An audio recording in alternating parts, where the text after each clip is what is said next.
dans toutes les équipes soit incorporée une femme, parce que aujourd'hui le métier se féminise, pas assez vite, mais ça évolue beaucoup.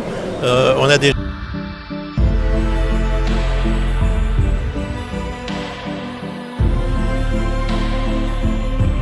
Monsieur le Président, je suis ravi, Jean-François. On respire la jeunesse ici. On respire la jeunesse, on respire l'avenir du métier, et on voit qu'il y a des jeunes qui se forment, il y a de la mixité, et je crois qu'il y a aussi beaucoup de passion. Il y a 2 ans, vous étiez déjà là pour finalement apporter une féminisation à ce métier. Ça a marché. On voit aujourd'hui la boucherie, au-delà du plaisir et de la passion de ce métier, on s'ancre dans l'avenir. Ce sont des jeunes femmes et des jeunes hommes qui vont devenir demain des familles, mais des familles avec des métiers.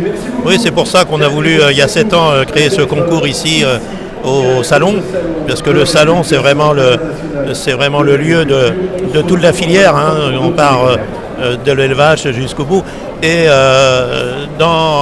on a voulu à cette époque-là justement que dans toutes les équipes soit incorporée une femme, parce que aujourd'hui le métier se féminise, pas assez vite, mais ça évolue beaucoup.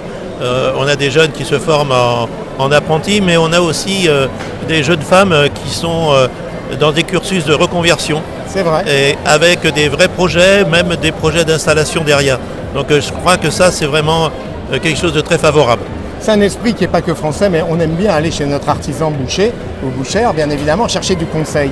On aime aussi passer un moment d'échange pour construire, je dirais, nos plats, souvenir de nos grands-parents, souvenir de nos parents. On a quelque chose d'album de famille. Oui, puis je crois que on dit on va chez son médecin, on va chez son boucher. Et je crois que ces deux-là ont une connotation de rassurance, on peut faire confiance. On parle, quand on va chez le médecin, on parle de sa famille. Quand on va chez l'artisan boucher, on parle aussi de sa famille, des enfants et tout ça. Et je crois qu'il y a cette relation, parce qu'on est des artisans, on n'est pas des barquettes, on n'est pas dans un rayon devant un linéaire neutre. On est dans du B2B, on est dans de l'échange, on est dans le conseil. On est là vraiment pour assurer nos clients. Et aujourd'hui, avec tous les accords internationaux, je crois que la boucherie artisanale a de l'avenir devant elle. On le croit et on en est sûr. D'ailleurs, j'allais dire des terroirs, des territoires, des pâturages. Il est vrai que vous incarnez ces visages de France. Les éleveurs, bien sûr, car ils émettent des bêtes dessus. Ce sont ces prés, ces sons qui incarnent finalement, au-delà d'une tradition, un réel patrimoine. Oui, je crois que les artisans bouchers sont partout sur le territoire, comme les éleveurs, parce que nous sommes très liés. On dit souvent... c'est un binôme gagnant. Voilà, c'est un binôme gagnant, pas d'artisans bouchers sans éleveurs, et pas d'éleveurs sans artisans bouchers.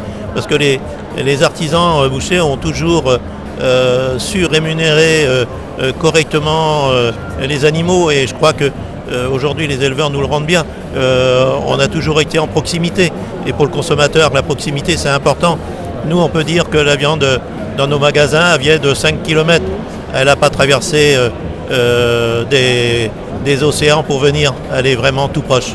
Et des plats que, j'allais dire, pas du tout commémoratives, mais très gourmandes, parce que beaucoup de concours en France, qui sont des concours de bœufs, en tout cas, comme on les appelle, honorent justement cette excellence des filières bouchères qui sont toujours présentes, et finalement de la qualité d'une viande extraordinaire. Oui, parce que je crois que le boucher, il prolonge le travail de l'éleveur. En fait, on est la main de l'éleveur, on termine le travail. C'est-à-dire que bien élever une bête, c'est bien, mais si derrière elle n'est pas magnifiée dans sa découpe, et je crois que dans les conseils pour le consommateur, pour la cuisson, et ça c'est notre rôle. Et on est vraiment, je dirais, le bras ou la main de l'éleveur, ou les derniers doigts comme on veut, mais c'est vraiment ça en fait.